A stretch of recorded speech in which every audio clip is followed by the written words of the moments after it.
Should you read Tress of the Emerald Sea? Let's find out.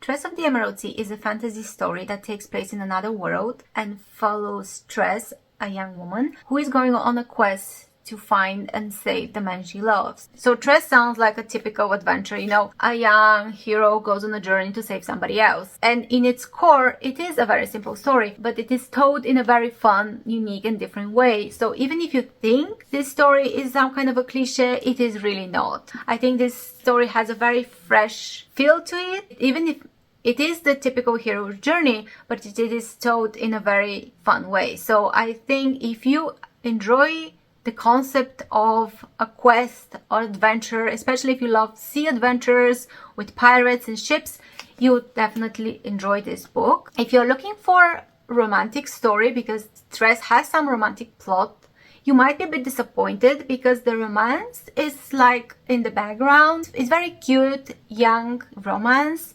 So you won't find any kind of tension or angst or deep feelings or level like that, something like that. No, this romance is very wholesome and cute, and it drives the story. It gives Tress her motivation to go on this quest, but the main focus of this story is the adventure, is Tress' journey. It's her changing and growing and meeting obstacles and overcoming them. So if you like more this kind of story, like a character-driven adventure, then I think you like it, but don't expect a very developed romance. And if you like hard magic systems like the ones Brandon is known for, you love the way magic works here, because it's very creative. I think the world is really unique and creative, and that is one of the strong points of this book, because there is a sea adventure with pirates, but the sea is completely different. It's not made of water, so the rules of this world are different, and the way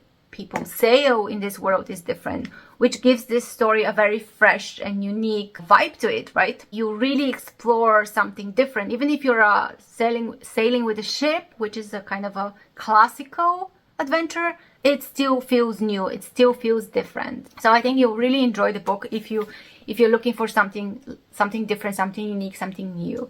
If you're already a fan of Brandon Sanderson and you've read his other books, I think you naturally like this.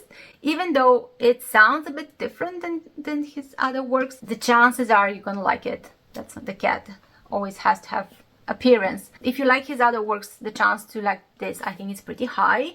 And if you have not read anything from Brandon before, you don't have to. This book stands on its own quite well. You don't need to know anything about his other works to enjoy this one. So the world is really one of the strong points, but also I think you will enjoy spending time with the characters. Besides Tress, there are other characters. Each of them has their own mini story, their own mini arc that it's completed by the end of the book. They're all fun characters to be around. Another interesting thing about this book is the voice, is the way it is told. Because the story is told by one of the characters. It's like you're sitting by the fire and there is a storyteller telling you this story. And the storyteller's voice is very unique, very fun. I mean, there is the chance you don't like his humor much, but it's a risk. I don't know. It's a personal preference, but I think his tone of voice is pretty fun, and it gives the story even more unique vibe, because when he's telling you the story, like when a storyteller tells you a story, he can give you some fun comments, some interesting information. It just feels different than, for example, first person or third person limited, when you're kind of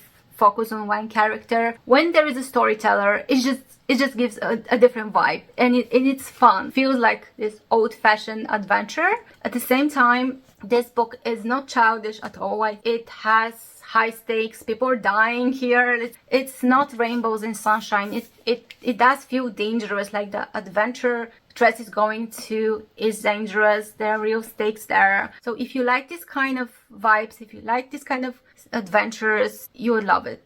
But if you're looking for some kind of a very developed romance or some political intrigues or anything more complicated, then this is not for you. This is not complicated. It's fun. It's It's quick to read, has the potential to appeal to a lot of people for different reasons. I think some might like the world more, others might like the adventures more, or the characters, or the storyteller's voice. And there is still romance in it, so you can have this romantic vibes, like the two lovers who are separated and they have to be reunited. It has some interesting twists and turns. It's not so predictable, so you might be surprised a few times, depends how much attention you're paying.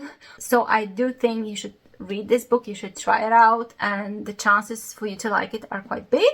Don't expect it to be some kind of a masterpiece of literature, but do expect to have a great time, to go on a great adventure, and I think this could become some kind of a comfort read. This is good for people who are looking for something adventurous, fun, thrilling, people who are curious to explore new and unique worlds. So yeah, I do recommend this book. Happy reading! Bye bye!